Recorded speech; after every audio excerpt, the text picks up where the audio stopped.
మీ పేరు? సృజన్. ఓకే, ఏం చేస్తుంటారు? నేను డిగ్రీ స్టూడెంట్ ని. ఎక్కడ? ఇక్కడ ఈసీఎల్. ఏ college? Sai's degree and PG college. సింగిలా మింగిలా? సింగిలే. కరెక్ట్ చెప్పు. సింగిలే అండి, నిజంగా సింగిలే. అవునా, అయితే సింగిల్ గానే వచ్చావు? అవును, అంటే ఫ్రెండ్స్ తో వచ్చాను. ఎందుకు మింగిల్ అవ్వాలనిపించింది? లేదండి, ఇప్పుడు అంత థాట్ ఏం లేదు. తర్వాత అంతా లవర్స్ చూస్తే అనిపించదా? అనిపిస్తుంది కానీ సెటిల్ కావాలి కదా, ఫస్ట్ సెటిల్ కావాలి కదా. సెటిల్ అయ్యేదాకా ఉండరు కదా కొందరు. అంటే అంతే అండి, సింగిల్ గానే ఉండడం ఇష్టం నాకు, అంతే. అలా ఉండాలి, బాగుంటది లవర్స్ వెళ్తుంటే అని అనిపిస్తుంది కానీ అలా అనిపిస్తుంది కానీ సింగిల్ ఉండడం బెస్ట్ అండి. బ్రేకప్స్ అవుతాయి కదా చాలా మటుకి మధ్య. అంతే. ట్రూగా ఉండరా ఏంటి? ట్రూగా అంటే కొంతమంది ఉంటారు, కొంతమంది ఉండరు, అంతే. అంతే. అంటే ఎందుకు మీరు ట్రూగా ఉండరని సింగిల్ గా? అలా ఏం కాదు కానీ నాకు సింగిల్ ఉంటేనే ఇష్టం నాకు, అంతే. ఓకే, ఇప్పుడు వ్యాలంటైన్స్ డే జరుపుకునే వాళ్ళకి జరుపుకోవాలంటారా జరుపుకోవద్దంటారా? జరుపుకోండి. వాళ్ళు కపుల్స్ జరుపుకుంటారు కదా చాలా మంది, జరుపుకొని దానికి ఏముంది. మంచిదే కండి వ్యాలంటైన్స్ డే, చేసుకోవచ్చు, ఏముంది. మీరెందుకు చేసుకోవాలి? నేను సింగిల్ గా చేసుకోను. సింగిల్ అవ్వచ్చు మరి. అయితే కొంచెం టైం తీసుకుంటా, అంతే. ఓకే, వ్యాలంటైన్స్ డే పైన మీ అభిప్రాయం? వ్యాలంటైన్స్ డే అంటే అందరూ హ్యాపీ మూమెంట్, అది ఒక కపుల్స్ కి ఒక వెకేషన్ టైప్ అన్నట్టు, మంచి, అంతే. మరి వ్యాలంటైన్స్ డే రోజు బయటకు వస్తావు కదా, మరి అందరు లవర్స్ కనిపిస్తారు కదా, అలా వెళ్ళాలి అని ఒక కోరిక ఉంటుంది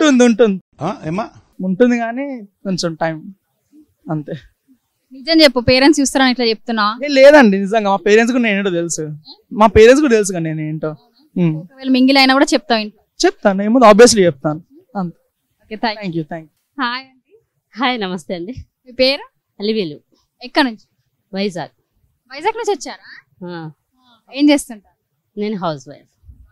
ఓకే, మీ అమ్మాయా? పాప. అబ్బాయి. అవును. ఫిబ్రవరి 14th ఏంటి?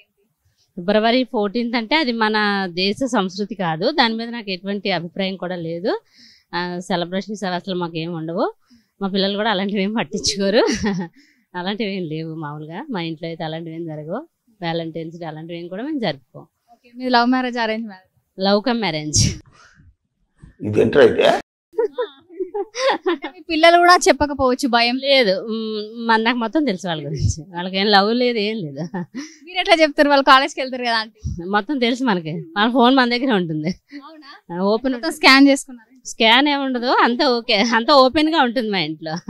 అలాంటివి ఏం లేవు, వీళ్ళ లవ్లు గీలు ఏమి ఉండవు. ఎలా పడ్డారు మీరు లవ్ లో అప్పుడు?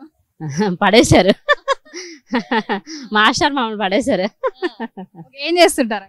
సార్ ఏమో లెక్చరర్ చేస్తారు. అంటే కాలేజ్ లోనా, స్కూల్లోనా? ఇట్లా లేదు, మామూలుగా అంటే మామూలుగా చూసారు, నచ్చాము, అదే ఇంకా లవ్ అయిపోయింది, అంతే. పెళ్లి చూపులు చూసారు, అందులోనే లవ్ అయిపోయింది, అంతే. విడిగా అలా బయట తిరగడాలు అలా ఏం ఉండవు. ఓకే, మరి మ్యారేజ్ అయిన తర్వాత వ్యాలంటైన్స్ డే జరుపు? లేదు లేదు, అస్సలు లేదు. ఆ డే అసలు మాకేం పట్టింపు ఉండదు దాని గురించి. ఎప్పుడైనా మీరు లవ్ ఎక్స్ప్రెస్ చేశారా? అంతా అయిపోయింది. ఆ రోజు పర్టికులర్ గా ఆ రోజు ఏమి ఉండదు, ఎప్పటికప్పుడే ఉంటుంది. ఎన్ని ఇయర్స్ అవుతుంది? ఇప్పుడు 24 కంప్లీట్ అవుతుంది, జూన్కి 25th వస్తుంది. ఓకే, ఈ వ్యాలంటైన్స్ డే పైన మీ అభిప్రాయం ఏంటి? జరుపుకోవాలనుకుంటారా? జరుపుకోవాలంటే మరి ఈ కాలం మరి మారిపోయింది కాబట్టి మనం చెప్పలేము. ఈ జనరేషన్ జరుపుకుంటుంది, మా జనరేషన్ అయితే నేను జరుపుకోవట్లేదని నేను అనుకుంటున్నాను. ఎవరి అభిప్రాయం వాళ్ళది, వాళ్ళు మనం తినవచ్చులేం కదా. అంటే కరెక్టే అంటారా? జరుపుకోవచ్చు అంటే కాదనే చెప్పాలి. మన పెద్దవాళ్ళు చెప్పిన విధానంగా అయితే ఇలాంటివి ఏం కరెక్ట్ కాదు, అవన్నీ విదేశీ సంస్కృతి కదా, దాని గురించి వద్దు, జరుపుకోవద్దని మన సంస్కృతి చెప్తూనే ఉంది, కానీ ఎవరో వినరు కదా, ఎవరి అభిప్రాయం వాళ్ళది. అంటే కొందరు లవ్ చేసుకుని కూడా బ్రేకప్ అవ్వడము, అందుకని ఇవన్నీ మంచివి కాదని వాళ్ళు ముందే పెట్టారు. కానీ ఈ కాలం పిల్లలకి ఏం అర్థం కాదు కదా, అంత అయిపోయిన తర్వాత తెలుస్తుంది. మ్యారేజ్ అయిన తర్వాత కూడా ఇలాంటి డిసిషన్స్ అందుకని ఇది తప్పనే కూడా చాలా మంది చెప్తున్నారు, నా అభిప్రాయం కూడా అదేను, కానీ అందరికి మనం చెప్పలేం కదా. Thank you so much. నమస్తే.